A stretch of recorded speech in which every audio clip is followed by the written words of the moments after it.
जय हिंद साथियों, मेरा नाम है एसके आनंद और आप देख रहे हैं एसके एजुकेशन यूट्यूब चैनल। साथियों, यह 8 फरवरी सेकंड शिफ्ट फर्स्ट पेपर की ये आपकी सीडीपी यानी कि चाइल्ड डेवलपमेंट का यह आंसर की है। ठीक है, यहाँ पर 100% एक्यूरेसी के साथ यह आंसर की है आपका। तो सभी लोग चैनल को सब्सक्राइब जरूर करेंगे और वीडियो को लाइक और शेयर करेंगे। चलिए, पहला प्रश्न आज की यह पूछा गया था आज की परीक्षा में सेकंड शिफ्ट में कि प्राथमिक कक्षाओं के छात्रों को भ्रांतियों डैश डैश और सहज अनुमान को डैश डैश करना चाहिए। तो इसमें 4 विकल्प आपके सामने थे। पहला था आपको बर्खास्त करना चाहिए, मतलब भ्रांतियों को बर्खास्त करना चाहिए और अनुमान को हतोत्साहित करना चाहिए। दूसरा था भ्रांतियों पर ध्यान केंद्रित करना चाहिए और अनुमान को हतोत्साहित करना चाहिए। आपका तीसरा ऑप्शन था आलोचना होनी चाहिए, प्रोत्साहित होना चाहिए, फिर ध्यान केंद्रित करना चाहिए और प्रोत्साहन करना चाहिए। तो यहाँ पर साथियों आपका सही विकल्प है ऑप्शन 4, यानी कि भ्रांतियों पर ध्यान केंद्रित करना चाहिए और अनुमान को प्रोत्साहित करना चाहिए। ठीक है, यानी कि संरचनावादी कक्षा में बच्चों की भ्रांतियां सीखने की प्रक्रिया का एक महत्वपूर्ण हिस्सा होती हैं या मानी जाती हैं। इन्हें अनदेखा नहीं करना चाहिए बल्कि स्वीकारना चाहिए और बच्चों को उनके सहज अनुमान लगाने के लिए प्रोत्साहित करना चाहिए। साथियों, आज की यह दूसरा क्वेश्चन पूछा गया सीडीपी में कि निम्नलिखित में से किनमें व्यक्तियों के हाथ और आंखों के तालमेल, संतुलन और शारीरिक निपुणता की क्षमता प्रभावित होती है। तो ऑप्शन आपके सामने थे पठन वैकल्य, गतिमान समन्वय वैकल्य, पठन वैकल्य या फिर गुणज वैकल्य। तो साथियों इसका सही जवाब था आपका ऑप्शन सेकंड। ठीक है, ऑप्शन सेकंड इसका सही जवाब है आपका गतिमान वैकल्य। यानी कि इसका जो डिस्प्लेक्सिया एक ऐसा विकार है जो मोटर कौशल यानी शरीर गति को प्रभावित करता है। इसमें बच्चे को बटन लगाने, पेन पकड़ने और संतुलन बनाने में दिक्कत होती है। ठीक है, आपका थर्ड क्वेश्चन पूछा गया था कि बच्चे के विकास के बारे में निम्नलिखित में से कौन सा कथन सही है। तो यहाँ पॉजिटिव वे में पूछा गया था। तो इसमें सही जवाब साथियों था आपका कौन सा, सेकंड ऑप्शन सही था। ठीक है, सेकंड ऑप्शन यानी कि विकास बहुआयामी और बहुदिशीय होता है। ठीक है, विकास कैसा होता है, बहुआयामी और बहुदिशीय होता है। विकास केवल एक सीधी रेखा में नहीं बल्कि वह शारीरिक, संज्ञानात्मक, सामाजिक और संवेगात्मक जैसे कई आयामों में होता है और जीवन भर चलता रहता है। अगला क्वेश्चन था क्वेश्चन नंबर 4। इसमें पूछा था विकास का शीर्षगामी सिद्धांत विकास के बारे में बात करता है। तो किसके बारे में करता है साथियों। ऑप्शन 1 अधिगामी व्यवस्थित क्रम, सतत रूप स्वरूप और रैखिक स्वरूप। तो साथियों इसका सही जवाब था आपका ऑप्शन सेकंड। ठीक है, ऑप्शन सेकंड यानी कि व्यवस्थित क्रम है। ठीक है, नेक्स्ट क्वेश्चन है क्वेश्चन नंबर 5 था करा स्वलीन क्रम विकार से जूझ रहे बच्चों को पढ़ाने के लिए निम्नलिखित में से कौन सी प्रभावी रणनीति होगी। यानी कि स्वलीन क्रम विकार से जूझ रहे बच्चों को पढ़ाने की कौन सी तकनीक अच्छी है इसमें से। तो इसमें सही जवाब था साथियों अनुमानित दिनचर्या बनाना चाहिए। ठीक है, अनुमानित दिनचर्या बनाना चाहिए, यानी कि ऑप्शन फर्स्ट इसमें सही जवाब हो जाएगा। 6 नंबर क्वेश्चन था निम्न में से कौन सा प्राथमिक कक्षाओं में छात्रों के लिए प्रामाणिक शिक्षण कार्यों का उदाहरण है। तो अवधारणाओं को दैनिक जीवन से लागू करना, परिभाषा वर्ग याद करना या पाठ्यपुस्तक या फिर मित्रों की नोटबुक। तो सही जवाब इसमें क्या था साथियों, सही जवाब था आपका ऑप्शन फर्स्ट। ठीक है, ऑप्शन फर्स्ट यानी कि आपका अवधारणाओं को दैनिक जीवन में लागू करना। नेक्स्ट क्वेश्चन क्वेश्चन नंबर 7 था। इसमें पूछा था कि दूसरों के साथ संवाद न करने के इरादे से खुद से जोर जोर से बातचीत करना बचपन में। तो क्या था ये। तो साथियों इसका सही जवाब क्या जाएगा, इसमें सही जवाब था आपका समान और प्राकृतिक है। ठीक है, समान और प्राकृतिक यानी कि आपका सेकंड ऑप्शन यहाँ पे सही हो जाएगा। क्वेश्चन नंबर 8 है। 8 नंबर क्वेश्चन पूछा गया था कि निम्नलिखित में से कौन सा एक ऐसा प्रश्न उदाहरण है जिसमें छात्रों के रचनात्मक समाधान खोज करने के लिए आवश्यकता है। तो इसका सही जवाब साथियों क्या था, सही जवाब था आपका सेकंड। ठीक है, सेकंड यानी कि आप किसी व्यक्ति के बजाय किसी वस्तु के परिप्रेक्ष्य से दिए गए पाठ को फिर से कैसे लिखेंगे। नेक्स्ट क्वेश्चन है क्वेश्चन नंबर 9 था आज की वीडियो का, जो आज के प्रश्न पत्र पूछा गया। कह रहा वाइगोत्स्की के सिद्धांत के अनुसार सभी विकास का क्षेत्र क्या है। तो हमने बहुत बार प्रैक्टिस करवाए थे इन सभी क्वेश्चनों की। यहाँ पर देखिए आपका फोर्थ ऑप्शन सही था, कौशल या ज्ञान का स्तर जो एक छात्र से मदद में महारत हासिल करने में सक्षम है। ठीक है, यानी कि जोन ऑफ पॉसिबल डेवलपमेंट यानी कि जेडपीडी यहाँ पर पूछा गया। तो क्वेश्चन नंबर 10 में पूछा गया था साथियों कि रचनात्मक मूल्यांकन मापता है? तो रचनात्मक मूल्यांकन क्या मापता है? तो इसका सही जवाब था साथियों, मूल्यांकन की प्रक्रिया में शिक्षार्थियों को भी शामिल किया जाना चाहिए। एनसीएफ 2005 और एनईपी 2020 इसी बात पर बल देता है। अगला क्वेश्चन था क्या, कथन और कारण से संबंधित। तो कथन और कारण से संबंधित 11 नंबर प्रश्न, इसमें पूछा था गढ़ी वर्तनी, अभिकथन था गढ़ी वर्तनी लेखन एवं अन्वेषण शिक्षकों को शिक्षार्थियों स्तर के प्रामाणिक मूल्यांकनों के अवसर प्रदान करते हैं। कारण इसके पीछे बताया था कि कक्षा में भाषाई विविधता को देखते हुए भाषा का मूल्यांकन गतिशील होना चाहिए। तो इसमें आपको जो ये विकल्प दिए थे, ये कथन और कारण के संबंध में विकल्प को चुनना था। तो साथियों इसमें सही जवाब था आपका ऑप्शन थर्ड। ठीक है, ये आपका जो विकल्प थर्ड है ये आपका सही था। ए और आर दोनों सही हैं और ए आर की सही व्याख्या करता है। 12 नंबर क्वेश्चन था, ध्यान देंगे 12 नंबर, निम्नलिखित में से कौन सा कौशल का प्रयोग पारस्परिक शिक्षण की प्रक्रिया में शामिल नहीं है? तो यह नहीं है, यानी कि यहाँ पर निगेटिव में पूछा गया है, तो नहीं है। इसमें कौन सा नहीं है? तो इसमें सही जवाब होगा आपका रटना। ठीक है, सही जवाब क्या था इसमें? रटना नहीं हो जाएगा। बाकी पारस्परिक शिक्षण में 4 मुख्य रणनीतियां होती हैं: भविष्यवाणी, प्रश्न पूछना, स्पष्ट करना और सांसारिक मतलब सांसारिक करना। इसमें रटना शामिल नहीं होता है। नेक्स्ट था 13 नंबर क्वेश्चन, इसमें पूछा था निम्नलिखित में से कौन सा प्रभावी समस्या समाधान की प्रक्रिया में बाधा डालता है? तो बाधा डालता है साथियों, इसमें क्या सही जवाब हो जाएगा आपका?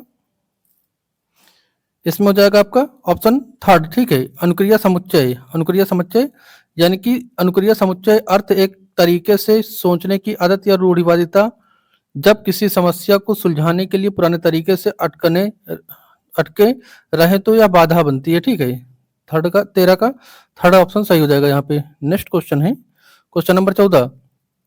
क्वेश्चन नंबर 14 पूछा गया था कि अभिकथन हमेशा एक सामाजिक संदर्भ में स्थित होता है। जो सीखना हमेशा सामाजिक संदर्भ में स्थित होता है।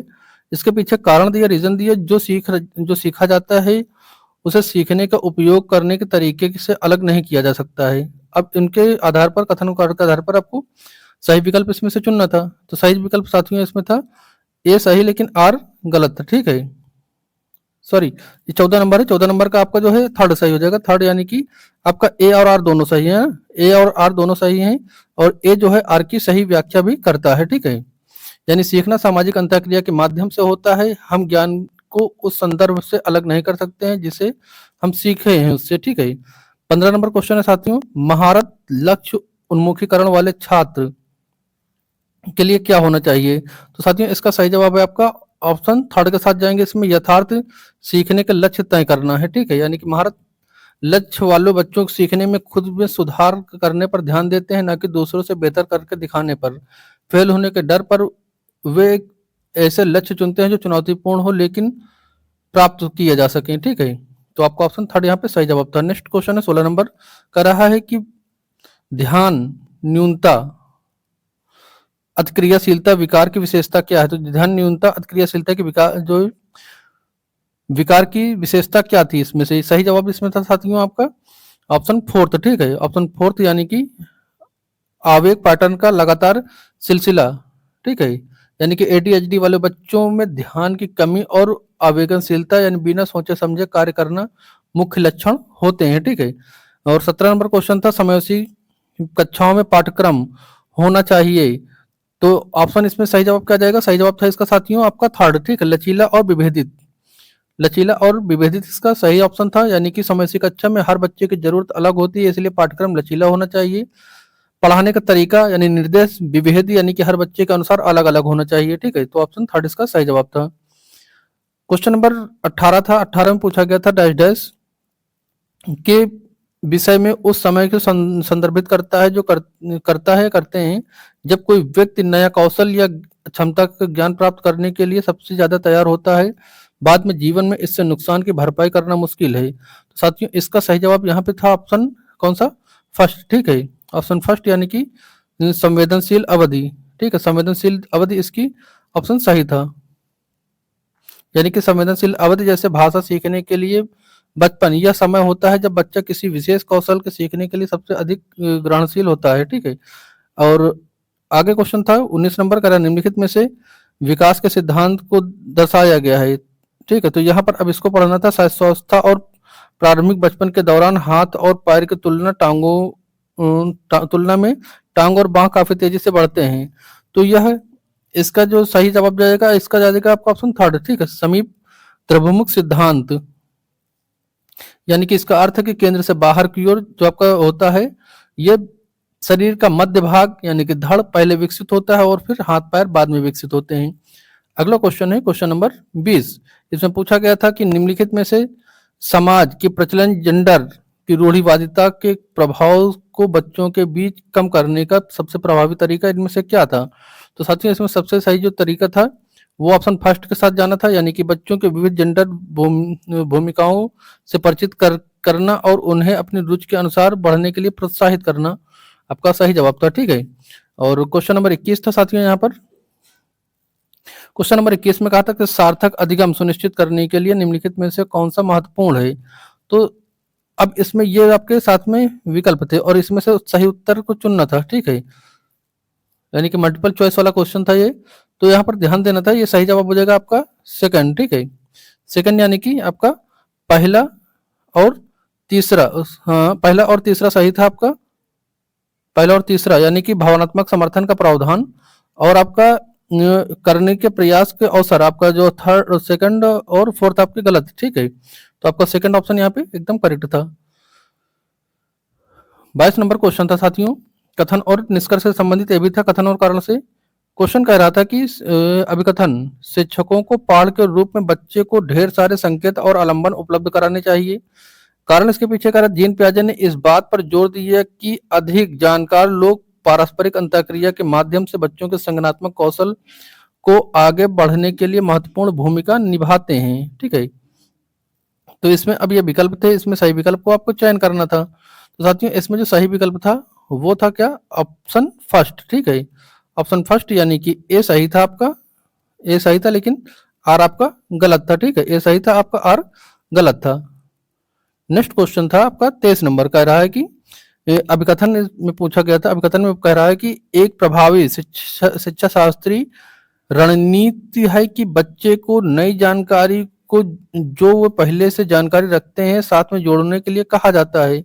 कारण में था कि समानताओं और विभिन्नताओं की पहचान करने के लिए बच्चों की जानकारी संगठित करने में मदद मिल सकती है और उन्हें सोचने के साथ साथ बेहतर याद रखने में भी मदद करता है। ठीक है, तो इसमें जो ये आपका सही विकल्प यहाँ से चुनना था, तो सही विकल्प आपका कौन सा था? Option third. ठीक है, ऑप्शन थर्ड यानी कि ए और आर दोनों सही था, यानी कि कथन और कारण दोनों सही था, और जो आपका कथन था उसकी व्याख्या कारण कर रहा था। ठीक है, और कुछ 24 नंबर क्वेश्चन है, कह रहा है कि बाहरी प्रेरणा से मतलब बाहरी प्रेरणा से आती है जबकि आंतरिक प्रेरणा से क्या आता है? तो इसमें बाहरी प्रेरणा कौन सी थी और आंतरिक प्रेरणा से क्या थे, ये आपको बताना था इसमें साथियों।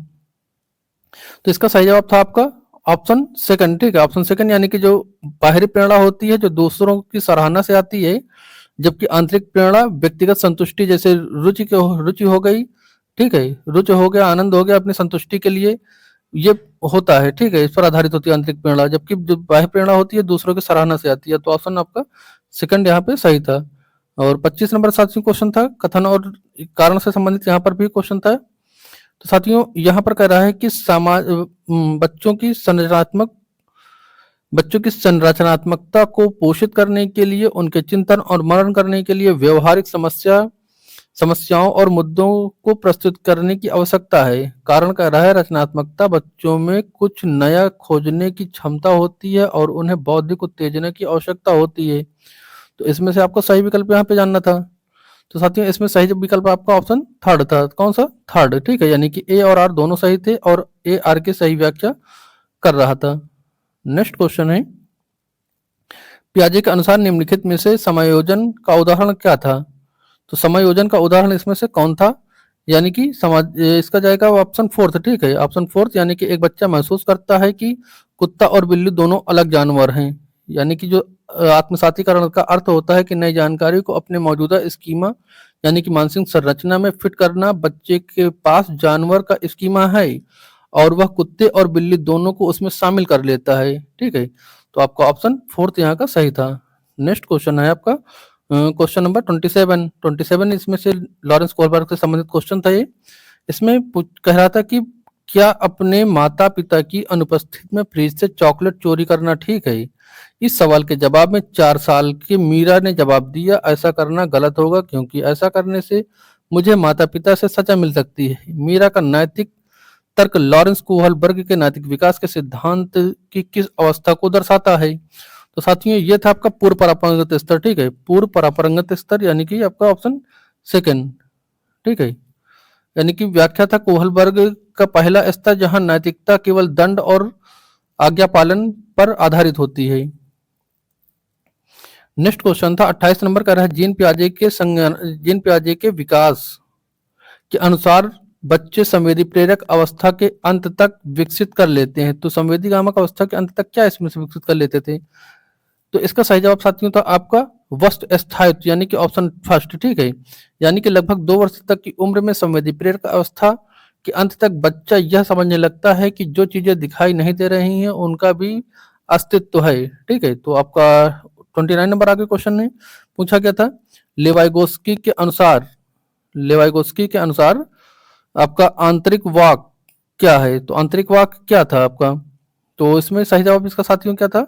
सही जवाब था आपका उत्तर थर्ड, ठीक है, यानी कि विकल्प थर्ड आपका सही जवाब था, यानी कि तर्क करने और विचार करने को व्यवस्थित करने में मदद मिलती है। वाइगोस्की इसे संज्ञानात्मक विकास का एक महत्वपूर्ण उपकरण मानते हैं जो बच्चों की अपनी सोच को नियंत्रित करने में मदद करती है, ठीक है। नेक्स्ट क्वेश्चन था कि छात्रों को आलोचनात्मक सोच किस प्रकार से बढ़ावा दिया जा सकता है, ठीक है, इन विकल्पों के आधार पर। तो साथियों इसका सही जवाब था क्या, क्यों, कैसे जैसे उत्साहवर्धक प्रश्न पूछकर। तो साथियों ये था आपका सीडीपी का, यानी कि 8 फरवरी सेकंड शिफ्ट का यानी कि फर्स्ट पेपर का जो 30 क्वेश्चन सीडीपी का थे, ये 30 क्वेश्चन सीडीपी का रहे। अब आप ये बताएं कि आपको कितने अंक मिले हैं, आपने जो आंसर की मैच की तो आपने कितने सही करके आज के इस पेपर में। और सभी लोग चैनल को सब्सक्राइब जरूर करेंगे फटाफट से और वीडियो को लाइक करेंगे। चलिए इसके बाद देखते हैं लैंग्वेज फर्स्ट, ठीक है, लैंग्वेज फर्स्ट में चलिए मिलाते हैं हम आगे का पार्ट हिंदी, ठीक है।